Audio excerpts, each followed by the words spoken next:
ಚಲೋ ಅಷ್ಟೇ ಆಕೈತೆ ಆಯ್ತು ರೀ ಮೊಬೈಲ್ದಾಗ ನೋಡ್ರಿ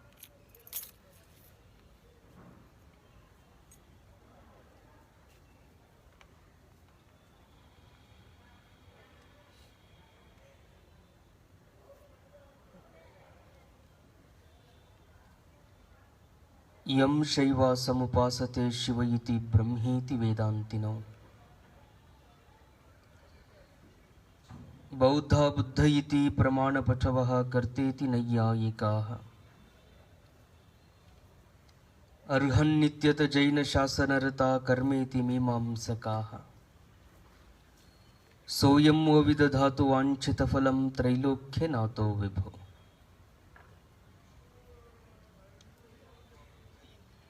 ಸದಾವಕಾಲ ಸ್ಮರಣೀಯರಾದ ಮಹಾತ್ಮ ಜಗದ್ಗುರು ಸಿದ್ಧಾರೂಢ ಮಹಾಸ್ವಾಮಿಯನ್ನ ಷಣ್ಮುಖಾರೂಢ ಯತಿಗಳನ್ನು ಪ್ರಾರ್ಥಿಸಿ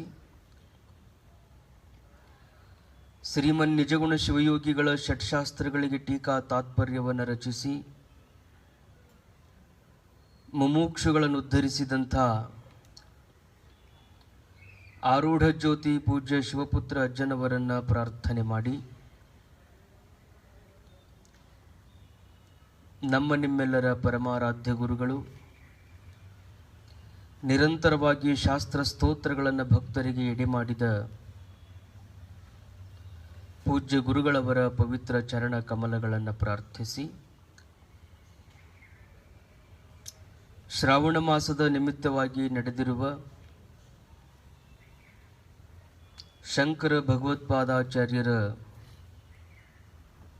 ಮೋಹ ಮುದ್ಗರ ಗ್ರಂಥದ ಚಿಂತನೆಯಲ್ಲಿ ಸಮಾವೇಶಗೊಂಡಿರುವ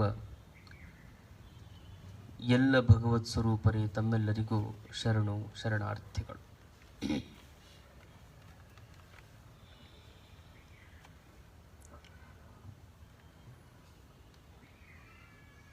ಯೋಗಿಯಾಗಿರುವಂಥವನು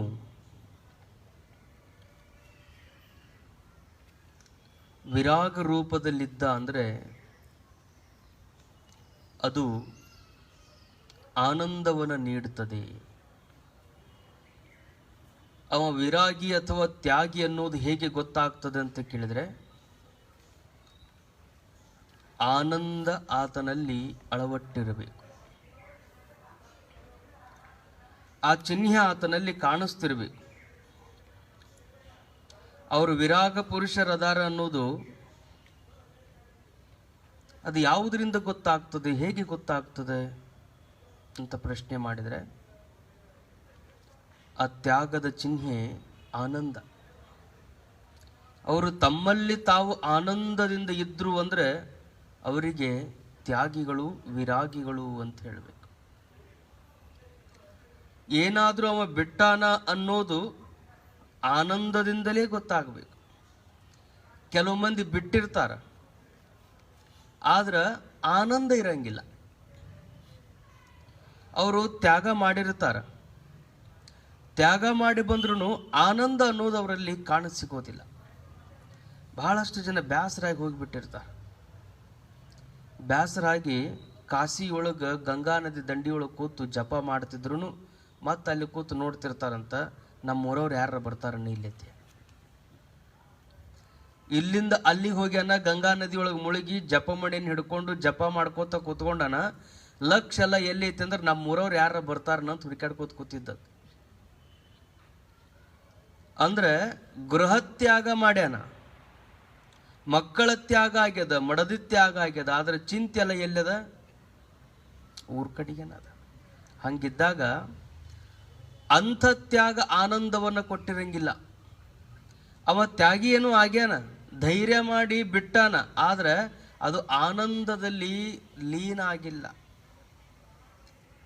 ಆ ತ್ಯಾಗ ಯಾವಾಗಲೂ ಆನಂದದಲ್ಲಿರಬೇಕು. ಅದಕ್ಕೆ ನಾವೇನೇ ಕೊಟ್ಟರೂ ಸಹಿತ, ನಾವೇನೇ ತ್ಯಾಗ ಮಾಡಿದರೂ ಸಹಿತ ಆ ತ್ಯಾಗದಿಂದ ನಮಗೆ ಆನಂದ ಪ್ರಾಪ್ತಿಯಾಗಿರ್ಬೇಕು. ನಮ್ಮಲ್ಲಿ ಯಾವಾಗಲೂ ಸುಖ ಇರಬೇಕು, ಯಾವಾಗಲೂ ಸುಖ ಇರಬೇಕು. ಅಂಥ ವಿರಾಗ ಪುರುಷನಿಗೆ ಸುಖ ಇಲ್ಲ ಅಂತ ನಾವು ಹೇಳಲಿಕ್ಕಾಗೋದಿಲ್ಲ. ವಿರಾಗ ಪುರುಷ ಯಾವಾಗಲೂ ಆತ ಸುಖದಲ್ಲಿ ಇರ್ತಾನೆ. ಅದನ್ನು ಶಂಕರ ಭಗವತ್ಪಾದರು ಮುಂದಿನ ಶ್ಲೋಕದಲ್ಲಿ ಹೇಳ್ತಾರೆ.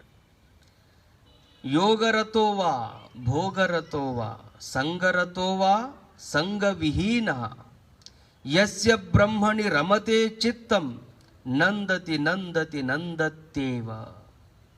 ಅವ ಯಾವಾಗಲೂ ಆನಂದದೊಳಗನೆ ಇರ್ತಾನೆ. ನಂದತಿ ನಂದತಿ ನಂದತಿ ಏವ.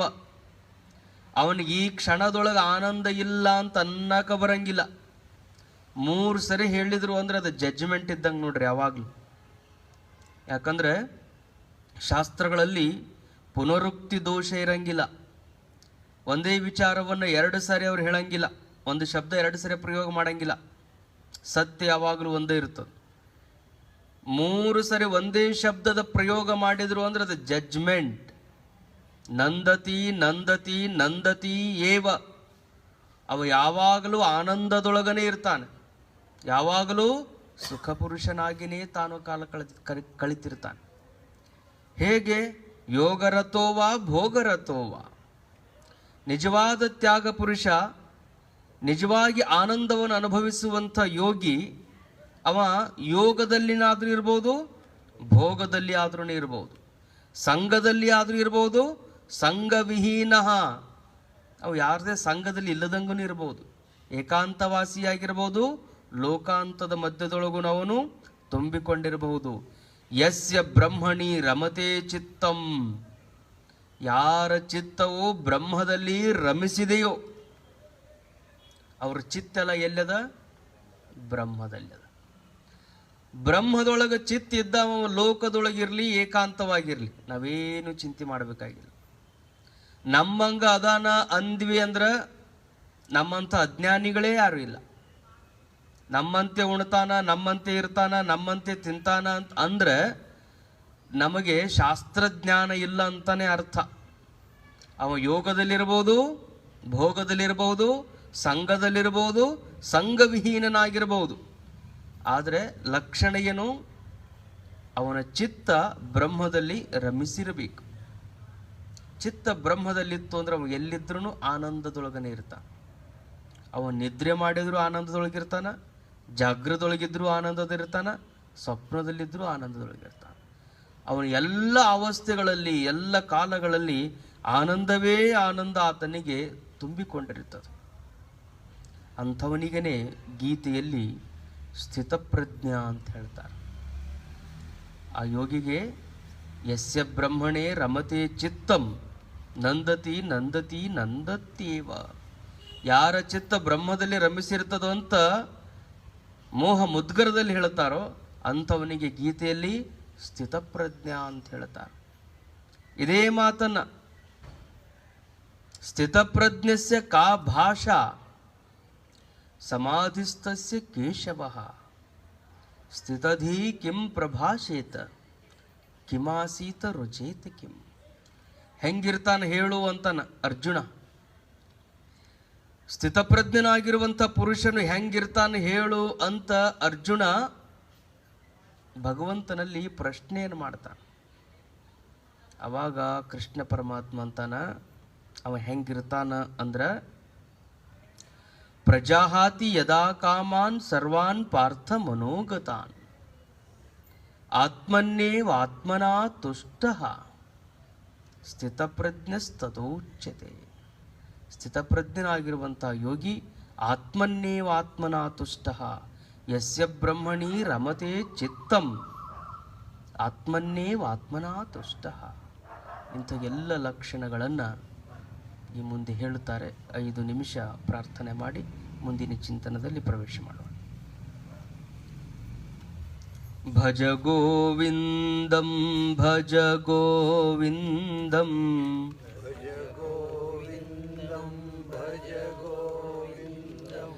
ಗೋವಿಂದಂ ಭಜ ಮೂಢಮತೆ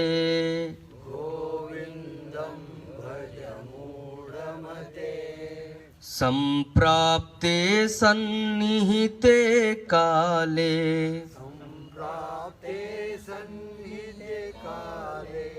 ನಹಿ ನಹಿ ರಕ್ಷತಿ ಡುಕ್ರೀಕರಣೆ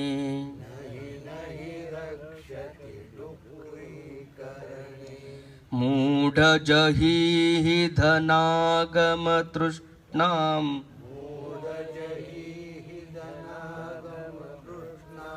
ಕುರು ಸದ್ಬುದ್ಧಿಂ ಮನಸಿ ವಿತೃಷ್ಣಾಂ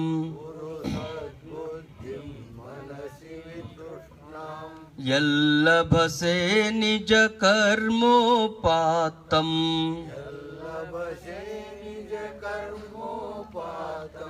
ವಿತ್ತಂ ತೇನ ವಿನೋದಯ ಚಿತ್ತಂ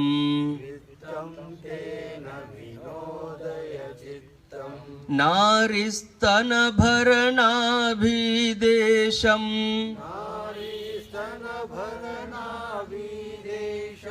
ದೃಷ್ಟ್ವಾ ಮಾಗಾಮೋಹಾವೇಶಂ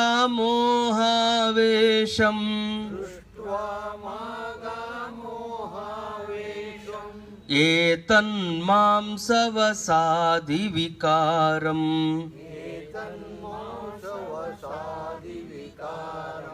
ಮನಸಿ ವಿಚಿಂತಯ ವಾರಂ ವಾರಂ.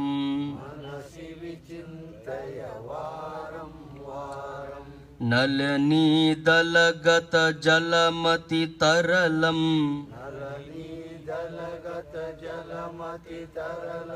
ತದ್ವಜ್ಜೀವಿತಮತಿಶಯ ಚಪಲಂ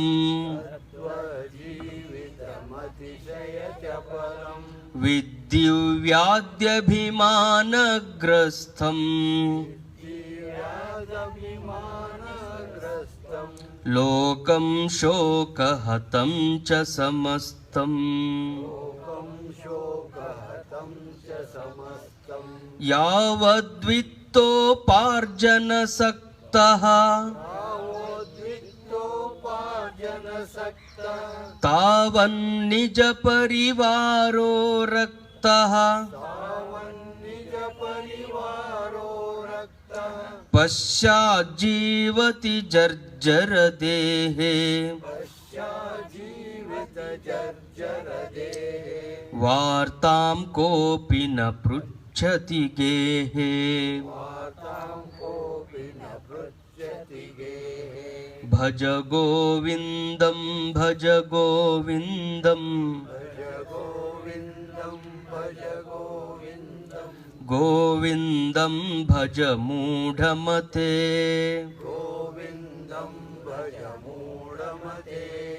ಗೋವಿಂದಂ ಭಜ ಮೂಢಮತೆ.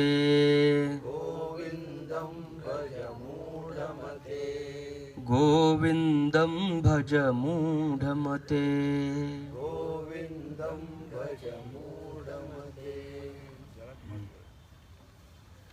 ಗೋವಿಂದನ ಧ್ಯಾನದಲ್ಲಿರು. ಗೋವಿಂದನ ಧ್ಯಾನ ಮಾಡ್ತಾ ಮಾಡ್ತಾ ಯಸ್ಯ ಬ್ರಹ್ಮಣಿ ರಮತೆ ಚಿತ್ತಂ, ಯಾರ ಚಿತ್ತವು ಬ್ರಹ್ಮದಲ್ಲಿ ರಮಿಸಿದೆಯೋ. ಚಿತ್ತ ಅಂದರೆ ಮನಸ್ಸು. ಚಿತ್ತ ಅಂದರೆ ಮನಸ್ಸು. ಆರಂಭದಲ್ಲಿ ಎಲ್ಲಿ ವಿಷಯಗಳು ಕಾಣಿಸಿಕೊಳ್ತಾವಲ್ಲ ಅದಕ್ಕೆ ಮನಸ್ಸು ಅಂತ ಹೇಳ್ತಾರೆ. ಎಲ್ಲಿ ಚಂಚಲತೆ ತುಂಬಿರ್ತದಲ್ಲ ಅದಕ್ಕೆ ಮನಸ್ಸು ಅಂತ ಹೇಳ್ತಾರೆ. ಯಾವುದು ಸಾಧಕನನ್ನು ನಿರಂತರವಾಗಿ ಹರಿದಾಡುವಂತೆ ಮಾಡ್ತದಲ್ಲ ಅದಕ್ಕೆ ಮನಸ್ಸು ಅಂತ ಹೇಳ್ತಾರೆ. ಅಂಥ ಮನಸ್ಸು ವಿಷಯಗಳತ್ತ ಮುಖ ಮಾಡದೆ ಬ್ರಹ್ಮಣೇ ರಮತೆ, ಬ್ರಹ್ಮದಲ್ಲಿ ರಮಿಸಿರುತ್ತದೆಯೋ. ಅಂಥ ಬ್ರಹ್ಮದಲ್ಲಿ ರಮಿಸಿದಂಥ ಸಾಧಕ, ಬ್ರಹ್ಮದಲ್ಲಿ ರಮಿಸಿದಂಥ ಯೋಗಿಯ ಲಕ್ಷಣಗಳು ಏನು ಅಂತ ಅರ್ಜುನ ಪ್ರಶ್ನೆ ಮಾಡಿದಾಗ ಪರಮಾತ್ಮ ಹೇಳ್ತಾನೆ, ಪ್ರಜಾಹಾತಿ ಯದಾ ಕಾಮಾನ್ ಪಾರ್ಥ ಮನೋಗತಾನ್ ಸರ್ವಾನ್ ಕಾಮಾನ್ ಯಹ ಪ್ರಜಾಹಾತಿ ಸಹ ಸ್ಥಿತಪ್ರಜ್ಞ. ಯಾರಿಗೆ ಸ್ಥಿತಪ್ರಜ್ಞ ಅನ್ಬೇಕು ಅಂದ್ರೆ ಎಲ್ಲ ಕಾಮನೆಗಳನ್ನು ತ್ಯಾಗ ಮಾಡಿ ಆನಂದದೊಳಗಿರಬೇಕು. ಕಾಮನೆಗಳನ್ನು ತ್ಯಾಗ ಮಾಡಿ ಮತ್ತೆ ಅದರೊಳಗನೆ ಅದರ ಚಿಂತೆಯೊಳಗನೆ ಇರೋದಲ್ಲ. ಯಾವುದೋ ಒಂದು ಸಂದರ್ಭಕ್ಕೆ ವಿರಾಗ ತೊಟ್ಟು ಹೊರಗೆ ಬಂದು ಮತ್ತೆ ಅದರದೇ ಚಿಂತೆ ಮಾಡ್ಕೋತ ಕೂತ್ರೆ ಆನಂದದೊಳಗಿರಲಿಲ್ಲ ಅಂದ್ರೆ ಆ ತ್ಯಾಗಕ್ಕೆ ಯಾವ ಬೆಲೆನೂ ಇಲ್ಲ. ಆತ್ಮನ್ನೇವ ಆತ್ಮನಾ ತುಷ್ಟ. ವಿಷಯ ತ್ಯಾಗ ಆಗಿರಬೇಕು, ತನ್ನ ಆತ್ಮ ಆನಂದದಲ್ಲಿ ತಾನು ಯಾವಾಗಲೂ ಇರ್ತಿರಬೇಕು. ತ್ಯಾಗ ಇರಬೇಕು, ಆನಂದ ಇರಬೇಕು. ತ್ಯಾಗ ಇರಬೇಕು, ಆನಂದ ಇರಬೇಕು. ಮಾಡಿದ ತ್ಯಾಗದಿಂದ ಯಾರು ಆನಂದ ಚಿತ್ತದಿಂದ ಇರ್ತಾರೋ, ಬುದ್ಧನ ಮುಖ ನೋಡಿದ್ರೆ ಗೊತ್ತಾಗ್ತದೆ, ಮಹಾವೀರನ ಯಾವುದೇ ಮೂರ್ತಿಗಳನ್ನು ನೋಡಿದರೆ ಗೊತ್ತಾಗ್ತದೆ, ಸಿದ್ಧಾರೂಢಜ್ಜನ ಯಾವುದೇ ಮೂರ್ತಿಗಳನ್ನು ನೋಡಿದರೆ ಬರೇ ಮೂರ್ತಿ ನೋಡಿದರೆ ಅಷ್ಟು ಆನಂದ ಅನಿಸ್ತದೆ. ದೊಡ್ಡಜ್ಜವರ ಮುಖಭಾವ ಹಾಗಿತ್ತಂತೆ. ಅವರು ಶಾಸ್ತ್ರವನ್ನು ಕೇಳಿದಾಗ ಅನೇಕ ಜನರಿಗೆ ತಿಳಿತಿತ್ತೋ ಇಲ್ಲ ಗೊತ್ತಿಲ್ಲ, ಅವರನ್ನು ನೋಡಿದ್ರೇ ಆನಂದ ಆಗ್ತಿತ್ತು. ಆ ಮುಖಭಾವದಲ್ಲಿ ಅಂಥದ್ದೊಂದು ತ್ಯಾಗ ಜೀವನದ ಆನಂದ ತುಂಬಿಕೊಂಡಿರುತ್ತದೆ. ಏನೆಲ್ಲ ಇದ್ರೂ ಅದೆಲ್ಲವನ್ನು ಸಹಿಸಿರ್ತಾರೆ. ಅವರಿಗೆ ಸುಖ ದುಃಖಗಳಿಲ್ಲ ಅಂತಲ್ಲ, ಪ್ರಾರಬ್ಧ ವಶದಿಂದ ಎಲ್ಲ ಯೋಗಿಗಳಿಗೂ ಆ ಸುಖ ದುಃಖಗಳು ತಾನು ಬಂದೇ ಬರ್ತಾವ. ಅವು ಏನು ತಾವು ಫಲಗಳನ್ನು ಕೊಡಬೇಕು ಅವು ಕೊಟ್ಟೇ ಕೊಡ್ತಾವ. ಆದ್ರೆ ಅದು ಯಾವುದೂ ಬಂದ್ರೂ ಅದು ಯಾವುದ್ರ ಕಡೆಗೂ ಅವ್ರ ಲಕ್ಷ್ಯ ಇಲ್ಲ. ಯೋಗದಲ್ಲಿ ಆದ್ರೂ ಇರ್ಬೋದು, ಭೋಗದಲ್ಲಿ ಆದ್ರೂ ಇರ್ಬೋದು, ಸಂಘದೊಳಗಾದ್ರೂ ಇರ್ಬೋದು, ಸಂಘರಹಿತರಾಗಿ ಅವರು ಇರ್ಬೋದು. ಯೋಗ ಅಂದ್ರೇ ತ್ಯಾಗ ಜೀವನ, ಭೋಗ ಅಂದ್ರೇ ವೈಭವದ ಜೀವನ. ಎರಡೂ ಇರ್ತದೆ ಯೋಗಿಗಳಿಗೆ. ಅವರು ತ್ಯಾಗಿಗಳು ಇರ್ತಾರ, ಭೋಗಿಗಳು ಇರ್ತಾರೆ. ಸಿದ್ಧಾರೂಢ ಅಜ್ಜನ ಹತ್ರ ಕಬೀರದಾಸರು, ಕಬೀರದಾಸ ಅವನು ಕುಬೇರದಾಸ ಅಂತಿದ್ರು. ಕುಬೇರದಾಸ ರಾಜ ಇದ್ದವನ ರಾಜ್ಯವನ್ನು ತ್ಯಾಗ ಮಾಡಿ ಬಂದಿದ್ದ. ಸಿದ್ಧಾರೂಢ ಅಜ್ಜರ ಹತ್ರ ಇದ್ದ. ಮಹಾರಾಜರ ವಂಶದಿಂದ ಬಂದಾಗ ಅವನಿನ್ನೂ ಭೋಗ ಮುಗಿದಿರಲಿಲ್ಲ, ವೈಭವದ ಜೀವನ ಮುಗಿದಿರಲಿಲ್ಲ. ಆದರೂ ವಿರಾಗ ತೋಟ ಬಂದು ಸಿದ್ಧಾರೂಢ ಅಜ್ಜವ್ರ ಸೇವಾ ಮಾಡ್ಕೋತ ಅಲ್ಲೇ ಇದ್ದ. ಅಪ್ಪವ್ರ ಮಾತು ಅಂದ್ರೆ ಅವನಿಗೆ ವೇದವಾಕ್ಯ. ಬಟ್ಟೆರ ಜರ್ತಾರಿ ಬಟ್ಟೆನ ಹಾಕ, ಸೇಂಟ್ ಸ್ನಾನ ಮಾಡಿ ಬಟ್ಟೆ ಹಾಕ್ಕೊಂಡು ಸೇಂಟ್ ಹೊಡ್ಕೊಂಡು ಹೊರಗೆ ಬಂದ ಅಂದ್ರೆ ಇಡೀ ಕೈಲಾಸ ಮಂಟಪ ಎಲ್ಲ ಘಮ ಘಮ ಘಮ ಅನ್ನೋದಂತ. ಅಷ್ಟು ಬಂದು ಭಕ್ತರು ಮತ್ತೆ ಎಲ್ಲರೂ ಇರ್ತಾರೆ. ಮತ್ತು ಕೆಲವು ಮಂದಿ ಶಾಸ್ತ್ರ ಗೀಸ್ತ್ರ ಇದನ್ನು ಕೇಳಿದವ್ರು ಇರ್ತಾರ. ಏನ್ರಿ ತ್ಯಾಗ ಜೀವನ, ಯೋಗ ಜೀವನ, ಎಂಥ ವಿರಾಗ ಜೀವನ, ನೀವು ತುಂಡು ಬಟ್ಟೆಯನ್ನು ಉಟ್ಕೊಂಡು ಕೈಲಾಸ ಮಂಟಪದಲ್ಲಿ ಶಾಸ್ತ್ರ ಹೇಳೋರು, ನಿಮ್ಮ ಮಠದಾಗ ನೀವು ಏನು ಜರ್ತಾರಿ ಬಟ್ಟಿ, ಎಂಥ ಸೆಂಟು ಇದನ್ನ ಹಾಕ್ಕೊಂಡು ಹಿಂಗೆ ಬಂದು ಕೊಂಡಿರ್ತಾನ. ಮಂದಿಗೆ ತಪ್ಪು ಕಲ್ಪನೆ ಹಾಕದ, ಹೇಳೋದು ಒಂದು, ಇಲ್ಲಿ ಇರೋದು ಒಂದು ಅಂತ ಸಿದ್ಧಾರೂಢ ಅಜ್ಜಾಗ ಬಂದು ಯಾರೋ ಕೇಳಿದ್ರಂತ. ಹೌದಪ್ಪ ಹಂಗೆ ಅನ್ನಿಸ್ತದ.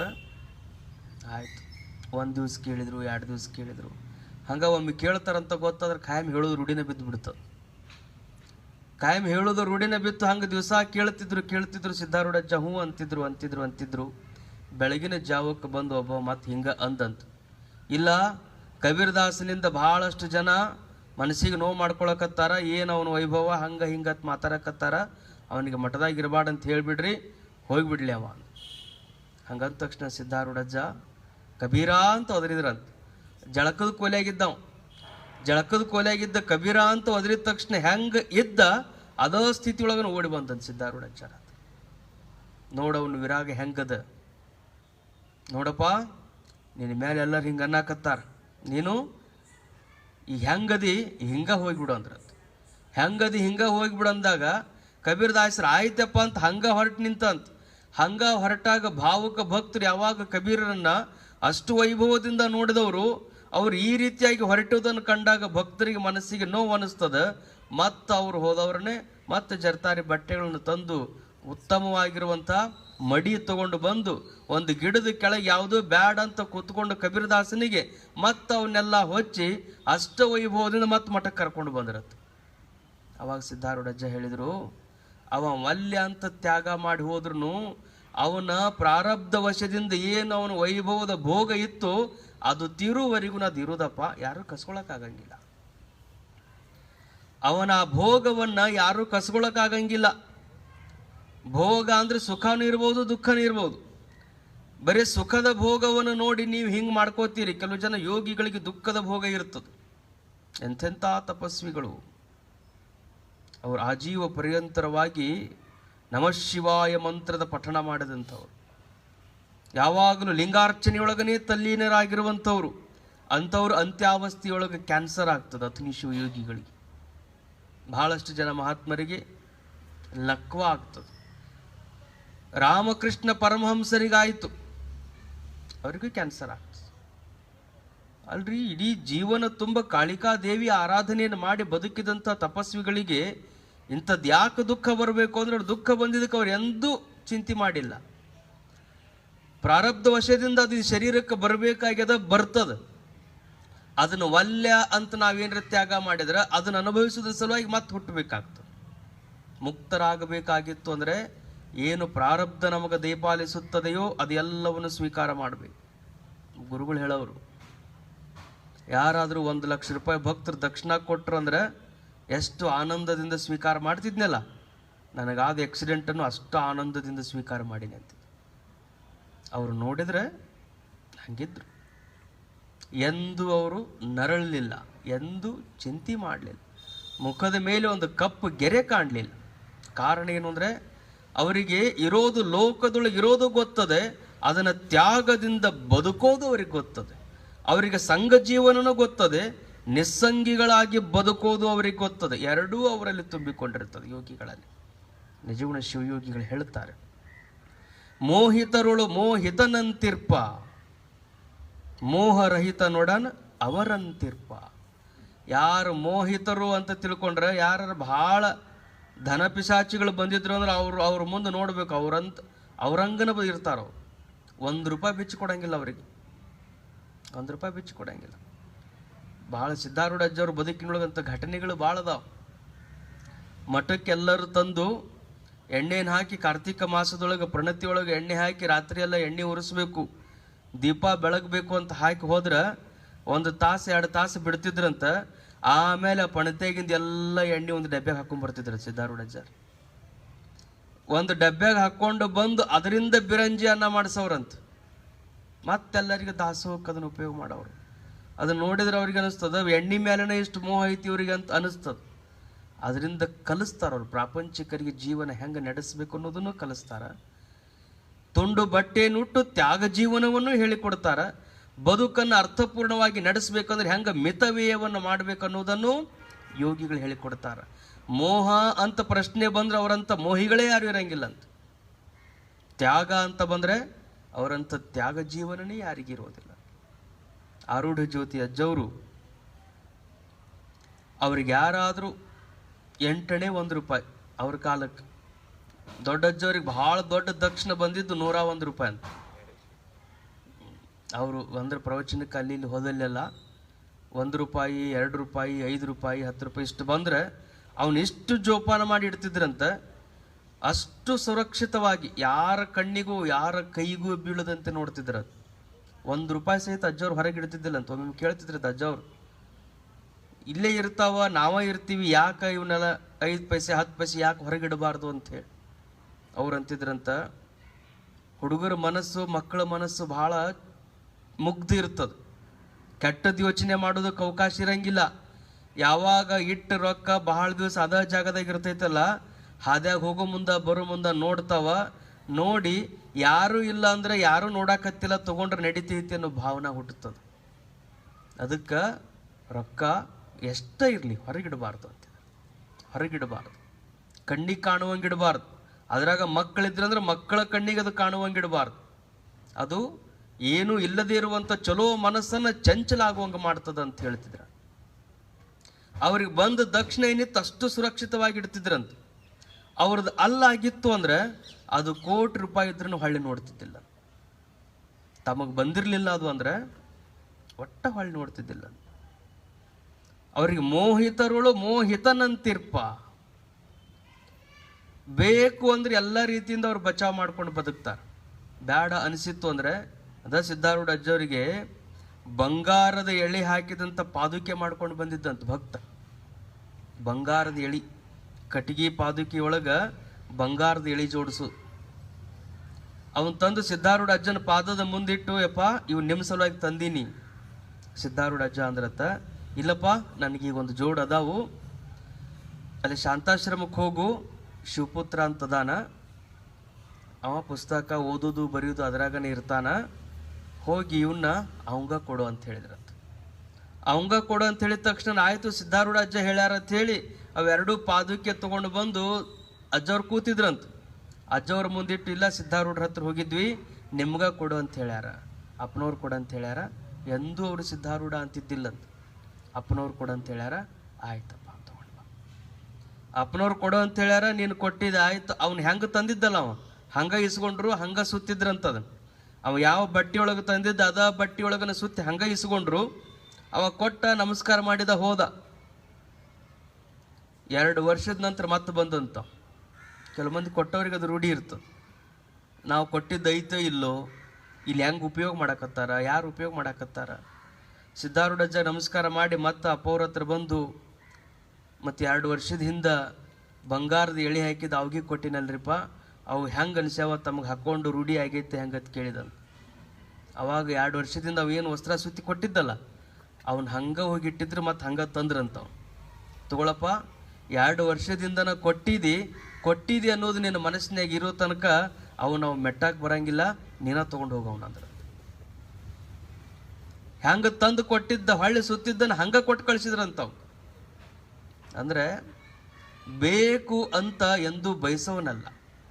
ಬೇಕು ಬೇಡೆಂಬೆರಡು ಭವ ಬೀಜಗಳ ಹುರಿದು ಲೋಕದೊಳಗೆ ಇದ್ದು ಇಲ್ಲದ ಮಹಿಮಗೆ ಜಯಮಂಗಲಂ ನಿತ್ಯ ಶುಭ ಮಂಗಲಂ. ಎಂಥವರಿಗೆ ಮಂಗಲ ಆಗ್ತದಂತ ಕೇಳಿದರೆ, ಬೇಕು ಬೇಡ ಅನ್ನುವುದನ್ನೇ ಅವರು ಯಾವುದು ಭವಕ್ಕೆ ಬೀಜ ಆಗಿತ್ತು ಅದನ್ನ ಹುರಿದು ಬಿಟ್ಟಾರ ಅವರು. ಲೋಕದೊಳಗೆ ಇದ್ದು ಇಲ್ಲದ ಮಹಿಮಾವ. ಲೋಕದ ಕಣ್ಣಿಗೆ ಇದ್ದಂಗೆ ಕಾಣಿಸ್ತಾನ, ಆದರೆ ಅದರೊಳಗ ಎಂದೂ ಅವ ರತನ ಆಗಿರೋದಿಲ್ಲ. ಕೃಷ್ಣೋ ಭೋಗಿ ಶುಕತ್ಯಾಗಿ ನೃಪೌ ಜನಕ ರಾಘವವು. ಇವ್ರ ಬಗ್ಗೆ ಹೇಳ್ತಾರೆ, ವಸಿಷ್ಠ ಕರ್ಮಕರ್ತಾಚ. ಇವರೆಲ್ಲ ದೊಡ್ಡ ದೊಡ್ಡ ತಪಸ್ವಿಗಳೇ. ಕೃಷ್ಣನಂತ ಭೋಗ ಜೀವನ ಬಹುತರವಾಗಿ ಯಾವ ಯೋಗಿಗಳಿಗೂ ಇರಲಿಕ್ಕಿಲ್ಲ. ಶುಕನಂತ ತ್ಯಾಗ ಜೀವನ, ಎಲೆಗಳನ್ನೇ ತಿಂದು ಬದುಕಿದಂಥ ತ್ಯಾಗ ಜೀವನ ಶುಕಮುನಿದು. ರಾಜರಾಗಿ ಬದುಕಿದಂಥವ್ರು ಜನಕ ರಾಘವವು. ಅವರೆಲ್ಲ ಹೆಂಗಿದ್ರು? ರಾಜರಾಗಿದ್ರು. ರಾಜರಿದ್ರೂ ಯೋಗಿಗಳೇ ಅವರು. ಭೋಗರೂಪದ ಜೀವನ ನಡೆಸಿದ್ರು ಕೃಷ್ಣ ಯೋಗಿನೇ. ವಸಿಷ್ಠ ಕರ್ಮಕರ್ತಾಚ. ವಸಿಷ್ಠನಂತ ಜಪ ತಪ ಯಜ್ಞ ಯಾಗ ಯಾವಾಗ ನೋಡಿದ್ರು ಕರ್ಮದೊಳಗನೇ ನಿರತನಾಗಿರುವಂಥವನು ವಸಿಷ್ಠ. ಬರೇ ಕರ್ಮ ಮಾಡ್ಯಾನಂತೇಳಿ ಮುಕ್ತ ಅಲ್ಲ ಅಂತ ತಿಳ್ಕೊಬಾರ್ದು. ಅವ್ರು ಆ ರೂಪದೊಳಗೆ ಅದಾರ ಅಷ್ಟೇ. ಇದ್ರೂ ಅವರೆಲ್ಲ ಎಲ್ಲಿದಾರ? ಯಸ್ಯ ಬ್ರಹ್ಮಣೇ ರಮತೆ ಚಿತ್ತಂ. ಅವರ ಚಿತ್ತ ಎಲ್ಲ ಬ್ರಹ್ಮದಲ್ಲಿ ಅದ. ಜನಕ ಮಹಾರಾಜ ಗುರುಗಳ ಅವ ಬರುತನ ಶಾಸ್ತ್ರನ ಹೇಳ್ತಿದ್ದಿಲ್ಲಂತ. ಜನಕ ಮಹಾರಾಜ ಬರುತನ ಶಾಸ್ತ್ರನ ಹೇಳ್ತಿದ್ದಿಲ್ಲಂತ. ಅಷ್ಟಾವಕ್ರ ಮಹಾಮುನಿಗಳು ಅವ ಬರುತನ ಶಾಸ್ತ್ರ ಹೇಳ್ತಿದ್ದಿಲ್ಲ ಅಂದ್ರೆ, ಮಹಾರಾಜ ಬರುತನ ಶಾಸ್ತ್ರ ಹೇಳಂಗಿಲ್ಲ ಅಂದ್ರೆ ಯಾರಿಗಾದ್ರೂ ಸಹಜ ಅನಿಸ್ತದ. ಅದ್ರಾಗ ಮಾತಾಡೋರು ಬ್ಯಾಗ್ ಸಿಕ್ಬಿಟ್ರಂತ ಮುಗ್ದ ಹೋದ್ಕತಿ. ಅವರೆಲ್ಲ ಆಶ್ರಮದಾಗ ಬಂದಿದ್ದವರು, ಕಾವಿ ಧಾರಣ ಮಾಡ್ಕೊಂಡವರು, ಪರ್ಣ ಕುಟೀರದೊಳಗಿರುವಂಥ ಸಾಧಕರೆಲ್ಲ ಮಾತಾಡ್ತಿದ್ರಂತ. ಯಾರ ವಿರುದ್ಧ?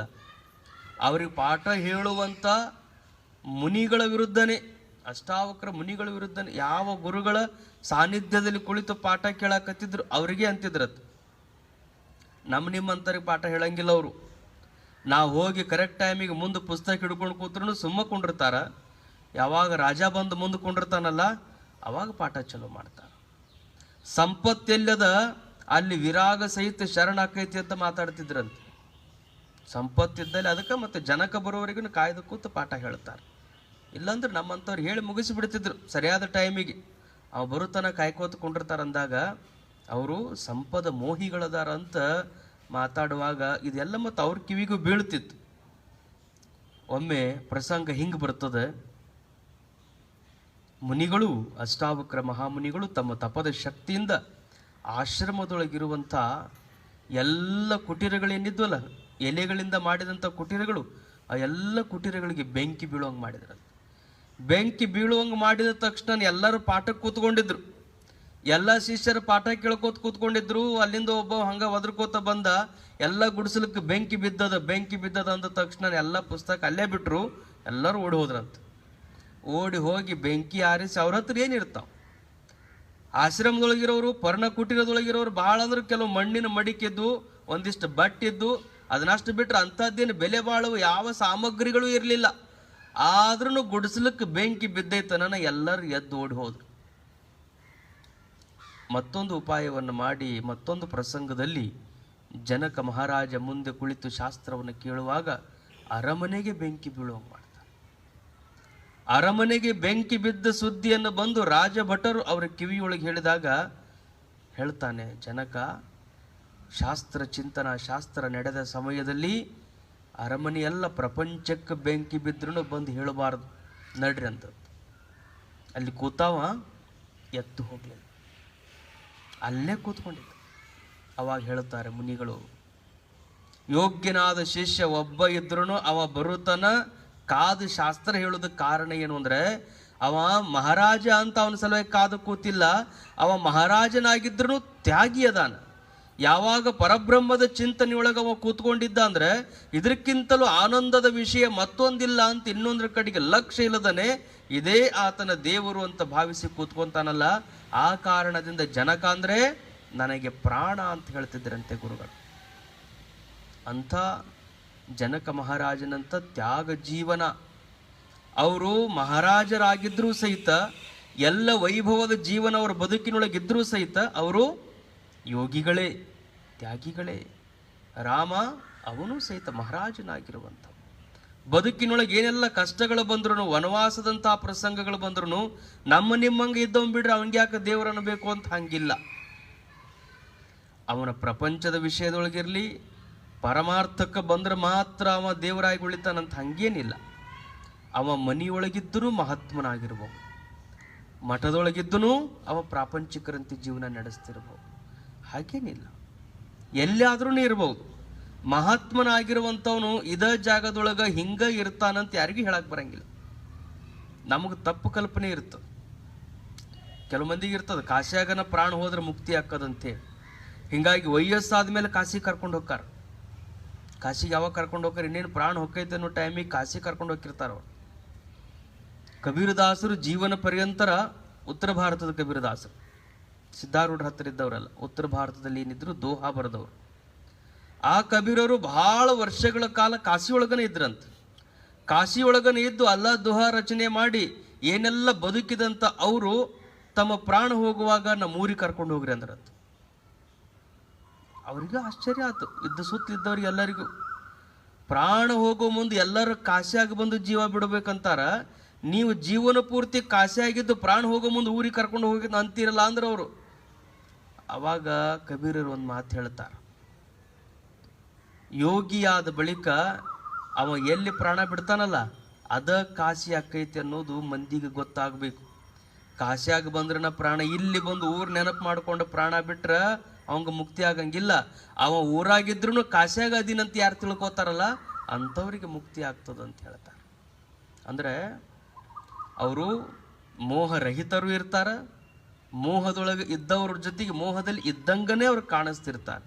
ಯೋಗಿಗಳಾಗಿರುವಂಥವ್ರು ಅವರ ಲಕ್ಷ್ಯ ಎಲ್ಲ ಎಲ್ಲಿರ್ತದಂದ್ರೆ ಆತ್ಮನ್ನೇವಾತ್ಮನಾ ತುಷ್ಟ, ತಮ್ಮೊಳಗನೇ ತಾವು ಯಾವಾಗಲೂ ರಮಿಸಿರುವ ಕಾರಣದಿಂದಾಗಿ ಅವರಿಗೆ ಲೋಕದ ಯಾವುದೇ ವ್ಯವಹಾರಗಳು ಅಂಟಿರಂಗಿಲ್ಲ. ಅಜವ್ರ ಉದಾಹರಣೆ ಹೇಳೋರು, ಅಂಟಿದಂಗ ಕಾಣಿಸ್ತಿರ್ತಾರ ಆದ್ರೆ ಹಂಗಿರಂಗಿಲ್ಲ ಅಂತ.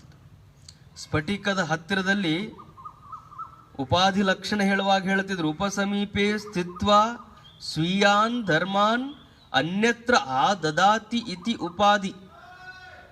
ಈ ಶರೀರ ಅನ್ನುವಂಥ ಉಪಾಧಿ ಇರ್ತದ, ಲೋಕ ಅನ್ನುವ ಉಪಾಧಿ ಇರ್ತದ. ಉಪಾಧಿ ವಶದಿಂದ ಅವ್ರು ಹಂಗ ಕಾಣಿಸ್ತಿರ್ತಾರಷ್ಟೆ, ಆದ್ರೆ ಅವ್ರು ಇರೋದು ಹೇಗಿರ್ತಾರೆ? ಶುಭ್ರವಾಗಿರುವಂಥ ಸ್ಫಟಿಕದಂತೆ. ಬಿಳಿಯಾಗಿರುವಂಥ ಶುಭ್ರವಾಗಿರುವಂಥ ಸ್ಫಟಿಕದ ಸಮೀಪದೊಳಗ ಕೆಂಪು ಒಂದು ಹೂ ತಂದು ನೀವು ಹತ್ತಿರಕ್ಕಿಟ್ರಿ ಅಂದ್ರೆ ದೂರ ನಿಂತು ನೋಡೋರಿಗೆಲ್ಲ ಹೆಂಗೆ ಕಾಣಿಸ್ತದೆ ಸ್ಫಟಿಕ ಅಂದ್ರೆ ಕೆಂಪು ಕಾಣಿಸ್ತದೆ. ಕೆಂಪು ಹೂವು ತಂದು ದಾಸವಾಳದ ಹೂವು ಅದ್ರ ಹತ್ತಿರಕ್ಕಿಟ್ಟಾಗ ಶುಭ್ರವಾದ ಸ್ಫಟಿಕ, ಆದ್ರೆ ಕಾಣುವುದು ಮಾತ್ರ ಎಲ್ಲರ ಕಣ್ಣಿಗೂ ಕೆಂಪು ಕಾಣಿಸ್ತಿರ್ತದೆ.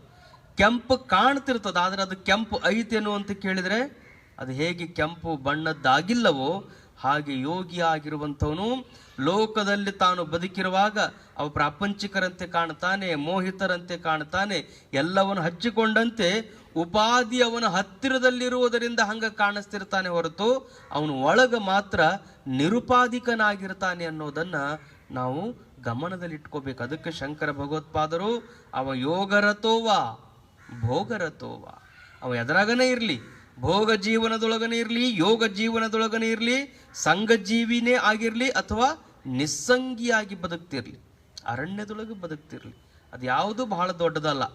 ದೊಡ್ಡದು ಯಾವುದು? ಯಸ್ಯ ಚಿತ್ತ ರಮತೆ ಬ್ರಹ್ಮಣಿ, ಯಾರ ಚಿತ್ತವು ಬ್ರಹ್ಮದಲ್ಲಿ ರಮಿಸಿರ್ತದಲ್ಲ ಅದು ಬಹಳ ಮಹತ್ವ. ಅವರ ಚಿತ್ತ ಬ್ರಹ್ಮದಲ್ಲಿ ಐತೋ ಇಲ್ಲ ಅನ್ನೋದನ್ನೇ ಬಹಳ ಮಹತ್ವದ ವಿಷಯ. ಶರಣರು ಆದಯ್ಯ ಅನ್ನುವ ಶರಣ ಆ ಮಾತನ್ನು ಹೇಳ್ತಾನೆ. ಒಂದರ್ಥದಲ್ಲಿ ಯೋಗಿಗಳ ಲಕ್ಷಣವನ್ನ ಗೀತೆಯೊಳಗೆ ಪರಮಾತ್ಮ ಒಂದು ರೀತಿ ಹೇಳಿದರೆ, ಆದಯ್ಯ ಅನ್ನುವ ಶರಣ ಅವ ತನುವಿನಲ್ಲಿ ನಿರ್ಮೋಹಿ, ಮನದಲ್ಲಿ ನಿರಹಂಕಾರಿ, ಪ್ರಾಣದಲ್ಲಿ ನಿರ್ಭಯಿ, ಚಿತ್ತದಲ್ಲಿ ನಿರಪೇಕ್ಷಿ, ವಿಷಯಗಳಲ್ಲಿ ಉದಾಸೀನ, ಭಾವದಲ್ಲಿ ದಿಗಂಬರ, ಜ್ಞಾನದಲ್ಲಿ ಪರಮಾನಂದ, ನೆಲೆಗೊಂಡ ಬಳಿಕ ಸೌರಾಷ್ಟ್ರ ಸೋಮೇಶ್ವರ ಲಿಂಗವು ಬೇರಿಲ್ಲ ಕಾಣಿಭೋ. ಯಾವಾಗ ಸೌರಾಷ್ಟ್ರ ಸೋಮೇಶ್ವರ ಲಿಂಗ ಅಂದರೆ ಅವನೇ ಪರಬ್ರಹ್ಮ ಸ್ವರೂಪ, ಅವ ಬೇರೆ ಇಲ್ಲ. ಇವೆಲ್ಲ ಇವನಲ್ಲಿ ಕಾಣಿಸ್ತಿರ್ತಾವ. ತನುವಿನಲ್ಲಿ ನಿರ್ಮೋಹಿಗಳಾಗಿರ್ತಾರೆ, ಶರೀರದ ಮೋಹನೇ ಅವರಿಗಿರಂಗಿಲ್ಲ, ಸುಮ್ಮನೆ ಶರೀರದೊಳಗಿರ್ತಾರೆ. ಕುಂಬಾರ ತಾನು ಮಡಿಕೆ ಮಾಡಿ ಮಡಿಕೆನ ತೆಗೆದಿಟ್ಟ ಹೆಂಗೆ ಚಕ್ರ ತಾನು ತಿರುಗ್ತಿರ್ತದಲ್ಲ, ಮೊದಲು ತಿರುಗಿಸಿದ್ದ ಕಾರಣದಿಂದಾಗಿ ಹೆಂಗೆ ಚಕ್ರ ತಾನು ತಿರುಗ್ತಿರ್ತದೋ ಹಾಗೆ ಯೋಗಿ ಆಗಿರುವಂಥವನು ಪರಬ್ರಹ್ಮದಲ್ಲಿ ಆತ ರಮಿಸಿದ್ದರೂ ಸಹಿತ ಪ್ರಾರಬ್ಧ ವಶದಿಂದ ಆ ಚಕ್ರ ತಿರುಗಿದಂಗೆ ಇವ ಶರೀರ ತೊಟ್ಟು ತಿರುಗ್ತಿರ್ತಾನೆ. ಆದರೆ ಶರೀರದ ಯಾವ ಮೋಹನೂ ಯೋಗಿಗಳಲ್ಲಿ ಇರೋದಿಲ್ಲ. ಅವರು ಶರೀರವನ್ನ ಎಂದು ಅವರಿಗೆ ಆತ್ಮಜ್ಞಾನ ಸಮನಿಸಿರುತ್ತದೆಯೋ ಅಂದೇ ಅವರ ಶರೀರ ತ್ಯಾಗ ಆಗಿರುತ್ತದೆ. ನಮಗೆ ಲಕ್ಷ್ಯದಲ್ಲಿರಬೇಕು. ಎಂದು ಜ್ಞಾನ ಆಗ್ಯದಲ್ಲ, ಎಂದು ಪರಮಾತ್ಮನೊಂದಿಗೆ ಶಿವಬ್ರಹ್ಮರ ಏಕತ್ವ ಸಾಧಿಸದಲ್ಲ, ಜೀವಬ್ರಹ್ಮರ ಏಕತ್ವದ ಕುರುಹು ಅವರಿಗೆ ಅಳವಟ್ಟದಲ್ಲ, ಅಂದೇ ಅವರ ಶರೀರ ತ್ಯಾಗ ಆಗಿರುತ್ತದೆ. ಆದರೆ ಪ್ರಾರಬ್ಧ ವಶದಿಂದ ಲೋಕದಲ್ಲಿ ಅವರು ತಾವು ಮಾಡಬೇಕಾದ ಕರ್ಮಗಳನ್ನು, ತಾವು ಆಚರಿಸಬೇಕಾಗಿರುವಂಥ ವಿಧಿ ನಿಷೇಧಗಳನ್ನು ಅವರು ಅನುಸರಿಸ್ತಿರ್ತಾರೆ. ಅವರಿಗೆ ವಿಧಿನೂ ಇರಂಗಿಲ್ಲ, ನಿಷೇಧನೂ ಇರಂಗಿಲ್ಲ. ಬಳ್ಳಾರಿ ಹತ್ರ ಒಬ್ಬ ಯೋಗಿಗಳಿದ್ರು, ಎಮ್ಮಿಗನೂರ ಜಡಿಯ ಸಿದ್ಧರು ಅಂತ. ಇಂಥ ಯೋಗಿಗಳು ಅಂದರೆ ತಿಪ್ಪಿ ಮೇಲೇನೆ ವಾಸ. ಭಕ್ತರು ಬಹಳ ದೊಡ್ಡ ಮಠ ಕಟ್ಟಿದ್ರು ಇರುವುದೆಲ್ಲಿ ಇರ್ತಿದ್ರು? ತಿಪ್ಪಿ ಮೇಲೆ ಇರ್ತಿದ್ರು. ಸ್ವೈರ ವೃತ್ತಿ. ಅವ್ರು ಯಾವ ಮನಿ ಕಟ್ಟಿ ಮೇಲೆ ಹೋಗಿ ಕುಂದಿರ್ತಿದ್ರು ಆ ಮನಿ ಉದ್ಧಾರಣೆ ಆಗ್ತಿತ್ತು. ಇವತ್ತಿಗೂ ಅವ್ರು ಇದ್ದದ್ದು ಬಹಳಷ್ಟು ಅಂತ್ಯಜರ ಮನೆ ಅಂಗಳದಲ್ಲಿನೇ ಇರ್ತಿದ್ರಂತ. ಇವತ್ತಿಗೆ ಅವ್ರ ಮಠಕ್ಕೆ ಹಾಲು ಅಲ್ಲಿಂದನೇ ಬರ್ತಾವ ಅಭಿಷೇಕಕ್ಕೆ. ಯಾವಾಗಲೂ ಆನಂದ ವೃತ್ತಿ ಒಳಗನೆ ಇರೋರು. ತಿಪ್ಪಿ ಮೇಲೆ ಕೂತ್ರು ಅಷ್ಟೇ ಆನಂದ ಇರೋರು. ಭಕ್ತರು ಬಂದು ಬಂಗಾರದ ಉಪ್ಪರಿಗೆ ಮೇಲೆ ಕೂಡಿಸಿದ್ರು ಅಷ್ಟೇ ಆನಂದ ಇರೋರು. ತಮಗೆ ಎಲ್ಲಿ ಬೇಕು ಅಲ್ಲಿರೋರು. ಅಂಥವ್ರನ್ನ ಕಾಣಬೇಕು ಅಂತ ಒಬ್ಬ ಸಾಧಕ ಅವ್ರ ಹತ್ರಕ್ಕೆ ಹೋಗ್ತಾನೆ. ಏನು ತಗೊಂತಾರೆ? ಅಪ್ಪವ್ರ ಹತ್ರ ಹೋಗೋ ಮಕ್ಕಳಿದ್ದ ಮನೆಗೆ ಗುರುಗಳಿದ್ದ ಮಠಕ್ಕೆ ಹಂಗೆ ಹೋಗ್ಬಾರ್ದು ಅಂತ ಏನು ಹೇಳ್ತಾರಲ್ಲ, ಅಪ್ಪವ್ರು ಏನು ಸ್ವೀಕಾರ ಮಾಡ್ತಾರಂತ 4-6 ಜನ ಭಕ್ತರನ್ನ ಸಾಧಕ ಕೇಳಿದ. ಅವರಿಗೆ ಅಡಿಕೆ, ಎಲಿ, ತಂಬಾಕು ಇಷ್ಟು ತಗೊಳ್ಳೋ ಹವ್ಯಾಸ ಇತ್ತು. ಇಲ್ಲ, ಅಪ್ಪವರು ಅಡಿಕೆಯಲ್ಲಿ ತಿಂತಾರ, ತಂಬಾಕು ಸೇವನೆ ಮಾಡ್ತಾರೆ. ಅವನ ಅಂಗಡಿಯಾಗ ಕೊಂಡುಕೊಂಡ, ತಗೊಂಡು ಆ ಯೋಗಿಗಳ ದರ್ಶನಕ್ಕಾಗಿ ಹೊರಟ. ಆ ಸಾಧಕ ಬರೋದನ್ನು ಕಂಡನೇ ಅವರಿಗೆ ಆನಂದ ಆಗ್ತದೆ. ಸರಿರಿ ಮಹಾತ್ಮರು ಬರಕತ್ತಾರ, ದಾರಿ ಬಿಡ್ರಿ ಅಂತ. ಸಾಧಕ ಬರುವುದನ್ನು ಕಂಡು ಅಷ್ಟು ಆನಂದದಿಂದ ಸ್ವಾಗತ ಮಾಡಿದರು. ಸ್ವಾಗತ ಮಾಡಿದ ತಕ್ಷಣವೇ ಅವರು ಬಂದು ಅವರ ಆರೂಢ ಸ್ಥಿತಿಯನ್ನು, ಆ ಯೋಗದ ಸ್ಥಿತಿಯನ್ನು ನೋಡಿ ಆನಂದ ಪಡಬೇಕು, ಲೋಕದ ಜನಕ್ಕೆ ಅದು ಗೊತ್ತಾಗಬೇಕು ಅಂಥೇಳಿ ಏನು ಅವರು ತಗೊಂಡು ಬಂದಿದ್ರಲ್ಲ, ಅಡಿಕೆ, ಎಲಿ, ಸುಣ್ಣ, ತಂಬಾಕು, ಅದ್ರ ಜೊತೆಗೆ ಒಂದಿಷ್ಟು ಕಣಕ ತೊಗೊಂಡು ಹೋಗಿದ್ರು. ಒಂಬೋದಕ್ಕೆ ಏನಾದರೂ ತಂದಿಯೇನಪ್ಪ ಅಂತ ಕೇಳಿದ್ರು ಅವರು. ತಂದಿನ್ರಿಯಪ್ಪ ಅಂದರು. ತಂದಿನ್ರಿ ಅಂದ ತಕ್ಷಣ ತೊಗೊಂಡು ಬಾ ಹಂಗಾರ. ಅಡಿಕೆ ಕೊಡು ಅಂದರು. ಅಡಿಕೆ ಕೊಡು ಅಂದ ತಕ್ಷಣವೇ ಅಡಿಕೆ ಎಷ್ಟು ದಪ್ಪ ಸುಣ್ಣನ ಕೊಟ್ಟರು ಕೈಯಾಗ. ಸುಣ್ಣ ಕೊಟ್ಟ ತಕ್ಷಣ ಸುಣ್ಣನ ಬಾಯಾಗ ಹಾಕೊಂಡ್ರಂತ. ಎಲಿ ಕೊಡು ಅಂತ ಕೇಳಿದರು, ಅವಾಗ ಅಡಿಕೆ ಕೊಟ್ಟರು. ಸುಣ್ಣ ಕೊಡು ಅಂತ ಕೇಳಿದರು, ಅವಾಗ ಕಣಕ ಕೊಟ್ಟರು. ಅವ್ರು ಏನು ಕೇಳ್ತಾರ ಅದಕ್ಕೆ ತದ್ವಿರುದ್ಧವಾಗಿ ವಸ್ತುಗಳನ್ನು ಕೊಟ್ಟರು ಸಹಿತ ಇವ ಕೊಟ್ಟಿದ್ದು ಸುಣ್ಣದ, ಇವ ಕೊಟ್ಟಿದ್ದು ಅಡಿಕೆದ, ಬೇರೆ ಬೇರೆ ನಾ ಕೇಳಿದ್ದೊಂದು ಇವ ಕೊಟ್ಟಿದ್ದೊಂದು ಅಂತ ಅನಿಸಲಿಲ್ಲಂತವ್ರು. ಹೆಂಗೆ ಅದನ್ನು ಸ್ವೀಕಾರ ಮಾಡಿದ್ರು ಅಷ್ಟೇ ಪ್ರಸನ್ನ ಚಿತ್ತದಿಂದಿದ್ರಂತೆ. ಅವಾಗ ಅವ್ರು ಹೇಳ್ತಾರೆ, ಈ ಯೋಗಿಯ ಮನ ಪರಬ್ರಹ್ಮದಲ್ಲಿ ಲೀನ ಆಗ್ಯದ. ಲೋಕದ ಜನರು ಯಾವ ವಸ್ತುಗಳನ್ನು ಕೊಟ್ಟರು ಅದರ ಕಡೆಗೆ ಆತನ ಲಕ್ಷಣೇ ಇಲ್ಲ. ಆನಂದದಲ್ಲಿ ಯಾವಾಗಲೂ ತೇಲಾಡುವಂಥ ನಿಜಾರೂಢ ನೀತ ಅಂತ ಅವರಿಗೆ ಶರಣಾಗತರಾಗ್ತಾರೆ. ಕಾರಣ ಏನು ಅಂದರೆ ಯೋಗಿಯ ಸ್ಥಿತಿ ಅದು ಹೆಂಗಿರ್ತದಂತ ಹೇಳಕ್ಕೆ ಬರಂಗಿಲ್ಲ. ಅವರು ಪೈಶಾಚಿಕ ವೃತ್ತಿಯೊಳಗಿರ್ತಾರ, ಉನ್ಮತ್ತರಂತೆ ಇರ್ತಾರ, ಬಾಲಕರಂತೆ ಇರ್ತಾರ. ಏನೆಲ್ಲ ಒಟ್ಟು ಆನಂದದಿಂದ ಇರೋದಕ್ಕೆ ಏನು ಬೇಕು ಅವರ ಆನಂದದ ಸ್ಥಿತಿಯೊಳಗೆ ಅವ್ರು ಇರ್ತಾರೆ. ಅವರ ಭೋಗವನ್ನು ನೋಡಿ, ಅವರ ಯೋಗವನ್ನು ನೋಡಿ ಅದನ್ನು ನಾವು ಯಾವುದೇ ಸ್ತುತಿ ನಿಂದೆಗಳನ್ನು ಮಾಡದೇ ಅವರ ಯೋಗವನ್ನೇ ಗೌರವಿಸಬೇಕು ಅಂತ ಶಂಕರ ಭಗವತ್ಪಾದರು ನಮ್ಮೆಲ್ಲರಿಗೂ ಉಪದೇಶ ಮಾಡ್ತಾರೆ. ಹಾಗೆ ಅಂತೇಳಿ ಇಂದಿನ ಚಿಂತನಕ್ಕೆ ವಿರಮಿಸ್ತೇನೆ.